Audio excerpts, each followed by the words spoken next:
Hey folks, welcome to Narratives. Narratives is a podcast exploring the ways in which the world is better than in the past, the ways it is worse, and the paths towards a better, more definite vision of the future. I'm your host, Will Jarvis, and I want to thank you for taking the time out of your day to listen to this episode. I hope you enjoy it. You can find show notes, transcripts, and videos at narrativespodcast.com.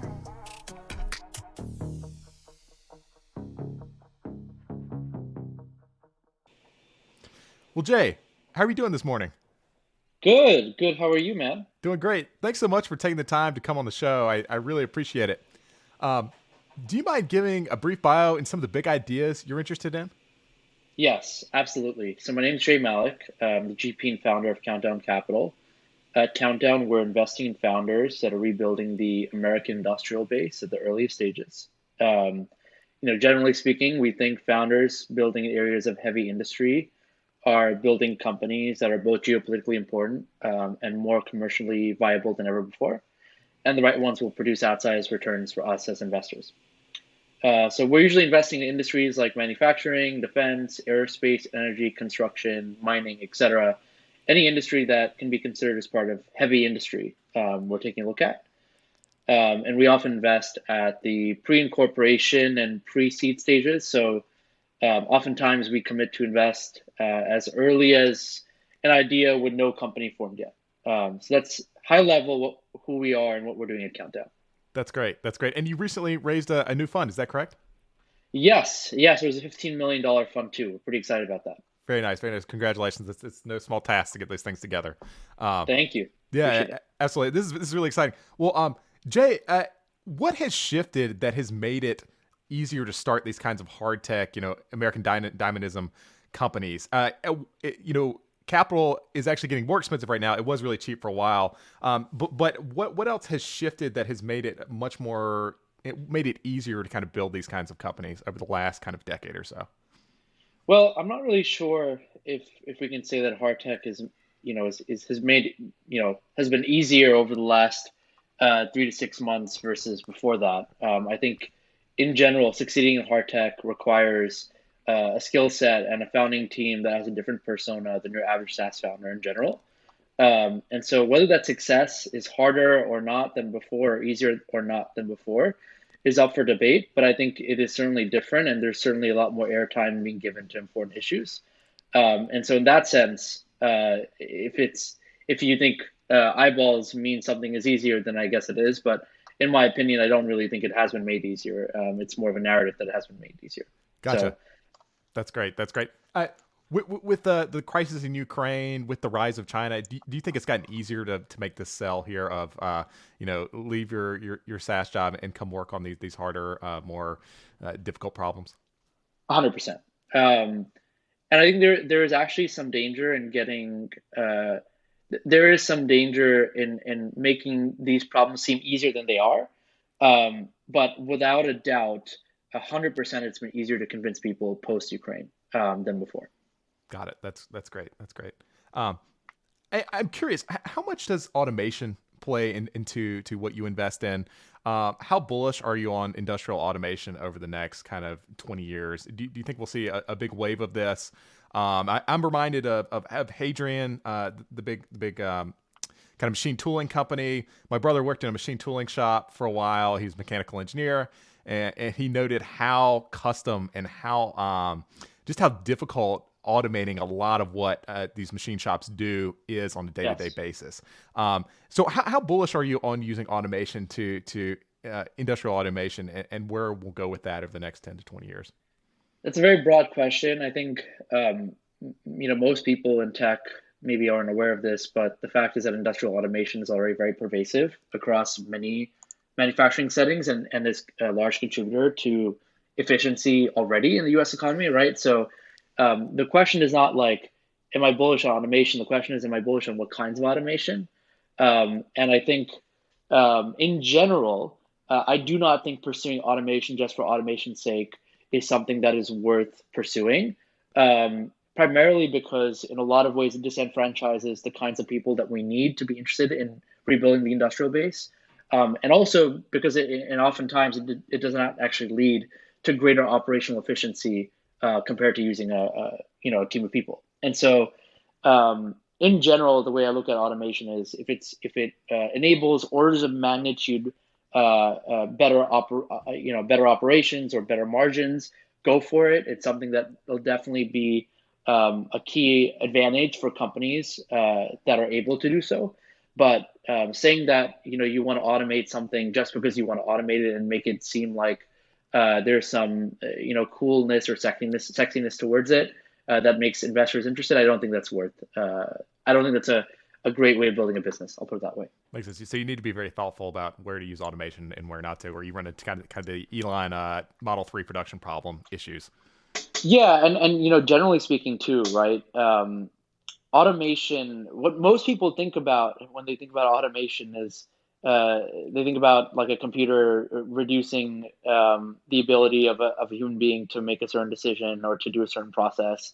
But computers need to learn from somewhere, right? Machines need to learn from somewhere, and human beings are going to be a big part of the learning process, whether it's now or 50 years from now for industrial machines. And so, in general, automation requires knowledge of what to cut out, knowledge of how to streamline, and that knowledge is right now concentrated in the hands of humans. And so, even the very idea that like automation is necessary, and more automation necessary, more automation is good, requires more knowledge, more great people. And so, I generally speaking do not think that automation is a zero sum game. Like if you want to increase automation, you have to increase knowledge, increase people. Makes sense. Makes sense. Um, Jay, you invest quite early in hard tech companies, which is really cool. This is a narrow vertical. There are not many people that do this. What do you look for in successful founding teams and successful founders that is a good signal that you'll be able to that they will be successful in the long run? Great question.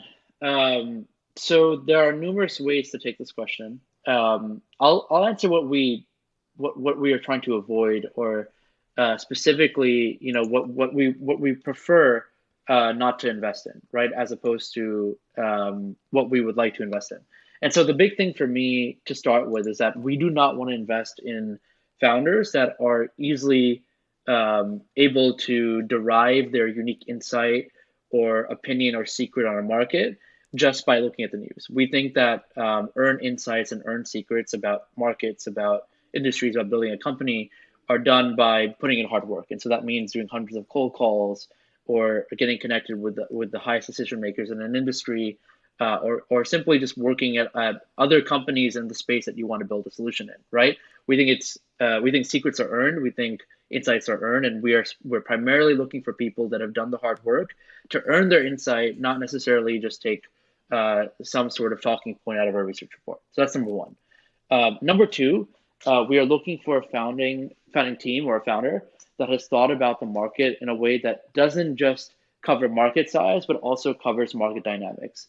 And what I mean by that is like, unlike software, many of these markets like manufacturing, defense, aerospace, construction, etc., these are all $1 trillion markets. They're extremely large. The customer set in a lot of ways is proven out, right? And so the question is like in these industries that are often monopolistic and or oligopolistic, how do you penetrate the industry knowing that the dynamics are going to be quite unfavorable to a new entrant? It's not just whether it's big enough. The question is, are these markets open enough, or is there a right wedge point or entry point to disrupt a suite of incumbents? And so the market dynamics and knowing whether a founding team understands those market dynamics is really important to us as part of the evaluation system. The third sort of metric that we're looking for, and we talked about this earlier in terms of talent, but third metric we're looking for is the ability to recruit talent. And that is, we're looking for people that can either inspire people with a very bold vision that really gets people excited, that makes them want to work on really hard problems, and or people that have worked on hard problems before, that have a track record of hiring people on to work on hard things, right? So maybe they've led teams before at companies like Anduril or SpaceX, and they want to start something new, and they're taking that track record and applying it to founding their own company, which can be very, very helpful. And so, in general, it's these three factors: its ability to recruit talent, its market dynamics, it's understanding the founding team, and then their own personality and skill set on a deep level. It's these few things that matter a lot to us at Countdown. That's great. And you mentioned something very interesting there early in that earned secrets. It seems like there's probably like something like an efficient market for secrets in that you've got to expend some energy to find something someone has missed, and just reading industry reports probably won't get there. You need some unique insight from something that's like more illegible to actually be able to find like this $20 bill on the sidewalk, if that makes sense. Yes. Yes. That's cool. That's cool. That's really cool. Um, I'm curious. You mentioned something interesting there about market dynamics and needing to understand market dynamics in a very robust way. And earlier you talked about the political and managing the political. How important is managing the political in when building hard tech companies? I remember reading about maybe with SpaceX or Anduril having to actually litigate, you know, some federal government purchases because Boeing, whoever the incumbent is, was doing shading things or something like that in order to win deals. How often do you have to actually like bring in the attorneys to in the BD process when you're building hard tech companies that sell to entrenched government like interest or things like that? Yeah, it's a great question. Attorneys are obviously a big part of any company, but I think it's especially important for hard tech companies because of ITAR compliance, CFIUS regulations, et cetera, increasing restrictions around doing business with foreign entities that are adversarial to the United States, right? So from that perspective, bringing attorneys into the process is important. However, waging political battles is not the same as bringing an attorney into the fray, right? And I think the political battles that founders need to wage in hard tech are definitely a lot more steep than your traditional software company. For example, if you're an aerospace company that wants to fly a supersonic jet, for example, you need to make sure that you get approval from the FAA, or you get a certain kind of regulation tweaked in your favor. And so these kinds of quandaries are regulatory quandaries are really, really important for hard tech companies to deal with head on. And therefore, the founders of these companies need to have a political bent in some way, shape, or form. They must enjoy fighting political battles, or they must have an eye for hiring people that can fight political battles. It's extremely important if you want to have an unfair advantage in these industries, A, but B, if you want to make sure you get to market in highly regulated markets. So, yeah, that speaks hopefully to the importance of political battles here. Makes sense. So understanding policy is important. I remember we had Eli on the show who used to run policy for Boom Supersonic, and he talked about how important it was, like just navigating the landscape, even just to test these kind of platforms in the real world was really important. I'm curious, what companies are you most excited about in the portfolio? I know it's like picking your children. Perhaps it's kind of a difficult thing, but are there any that stand out as super interesting that you'd like to talk about?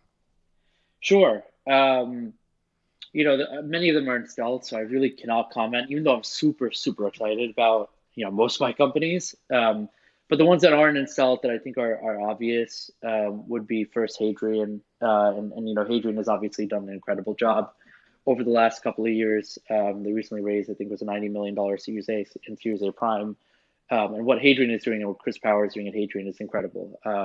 He's single-handedly, in many ways, revitalizing manufacturing tech in Silicon Valley and beyond. And I'm seeing many, many companies and founders look at his success and think, why can't I do that, right? And so that's really, really inspiring. And I think in a lot of ways that is the Elon effect on a very, very small level. And I'm very excited to see how that develops as Hadrian grows. The second company that is out of stealth that I can talk about that I'm excited about is a company called Otis Aviation. Otis is building long-range vertical takeoff and landing aircrafts, and I'm very excited about Otis because they are not focused on generic urban air mobility. They're working on revitalizing and replacing regional routes that, frankly, have not been seeing a lot of air traffic recently, but I think are going to be crucial to making sure that rural America has access to urban American resources over the next couple of decades. And so their ability to, for example, connect people in Missouri to the people in California through a short flight is going to be really important and a way to bridge the gap between the urban and rural divide here in America. That's great. That's great. I'm really excited about that. That is that's a very useful piece of technology. And being from rural Eastern North Carolina, this is something that will be the quite appealing to someone like me. That's great. Um, Jay, I want to talk a little bit about China now. There's a narrative that's popped up recently that there's this incoming demographic collapse in China, and it's something we don't have to worry about them anymore. It's something that will kind of pan out, and they're just going to kind of wither away over time. It's not something we have to worry about. How scared should we be about great power conflict with China? And how prepared are we at this current moment? I remember reading some reports that it seems to be that we struggle to keep even just a consistent supply of munitions for our aircraft and all these super expensive weapon systems we have. How prepared are we, and how concerned should we be about great power conflict with China? It's a great question. So right now, my team and I are actually working on a piece that outlines how we think about this great power competition with China at a high level. In general, I think we are better prepared than some people think we are, thanks to the house of cards that the Chinese economy is built off of, and the economic tools we have at our disposal to disrupt their quality of life. It's pretty substantial at the moment. Um, However, this advantage is eroding, in my opinion, at an alarming pace, especially in the last 2 or 3 years. And we must back our efforts to stave off the CCP with consistency and supremacy in aerospace, defense, manufacturing, energy. Um, right now, today's China's pace of increasing scale in these areas is undoubtedly higher than ours, and the CCP is working day and night to displace the U.S. dollar as the world's reserve currency. So we have a lot of work ahead of us, and they're certainly aware of the problem in a greater way than we are. So, what do you owe that advantage to? Are they just do they have more state capacity? Are they better managers? What do you think's going on there? They have unmatched control, right? The reality is that they have unmatched control over the country's industrial capacity. I mean, in the 14 years since California launched its high-speed rail initiative for SF to LA, less than 120 miles even began construction, right? In that same amount of time, China constructed close to 25,000 miles of high-speed rail, literally its entire country, right? So they have unmatched control over the capacity by having a single party state and a communist state. And they are also rapidly developing their hypersonic arsenal, and they're a large outbound investor and through both hard and soft ways in alternative energy technologies, right? And so, in general, they have unmatched industrial capacity. They're taking a very tactical look at how to support other countries and get access to their resources, and they are very hyper aware of the fact that they need to solve these problems, and if they don't, frankly, they will see a huge decline on the world stage in the next 20, 30 years. It seems quite scary that they're aware of it and they're working to it, and it almost seems like is it your sense that the American government is less just seems to have less agency in I mean, I know we're thinking about this now in a more robust way than we were in the recent past, but it almost seems like if the narrative is, well, they're just going to wilt away over time, and they've got this sense that they can do something about it, and they're trying really hard to do something about it. It seems like a recipe for disaster where we don't prepare enough, and then they actually can find some way to get around these demographic problems and economic problems they have, and remain like a real competitor over time. Yeah, I mean, it's certainly not an ideal mindset to have, I think, as a nation. However, I think the beauty of America has always been that the private sector takes things a lot more seriously that matter for both commercial and geopolitical reasons than the U.S. government. And the private sector will, I think, eventually be a stimulant for the U.S. government taking things more seriously. And so I'm bullish in the sense where I think people, like me, hopefully in VC, in startup world, and even more broadly in finance in general, will start realizing the importance of making sure that we have enough industrial capacity, that of investing in like emerging technologies that matter. And I think ultimately us taking it seriously is going to make the U.S. government take it seriously over time. And so that's my bull case, at least on where we go from here. That's great. That's great. Well, Jay, what's next for Countdown? What does the future look like for the firm? It's a great question. We just raised fund too, so at the moment we're not planning to fundraise anytime soon. We'll be releasing more details publicly soon on some other initiatives, but we're mainly working right now on a new initiative called Countdown Collective. Collective is essentially, at least once it's fully built out, going to be a modern day industrial guild. We want every single early stage hard tech startup to start their journey on the hunt for talent with us, especially those in our portfolio, obviously. And as an early evidence of success with the collective, we've helped more than half of our portfolio companies find co-founders and early hires for this initiative. And some of those folks have been successful at well-known companies like SpaceX, for example. And so the collective for us is a really big push. We're basically trying to become a talent curator. And we're going to be holding in-person and online events that are invite only in the coming weeks to really open up access beyond the folks that are currently involved. So I'm very excited to kick that off. That's great. That's great. Well, Jay, super excited about what you're working on. I'm glad you're admiring this problem. This helps me sleep better at night. Where can people find you? Where should we send them? Absolutely. You can find me on Twitter. Jai Malik should be right there in your search bar once you type in my name. My DMs are open, and or on email. My email address is j@countdown.capital. Always open to an email. Super. Awesome, Jay. Thanks. Thanks for listening. We'll be back next week with a new episode of Narratives.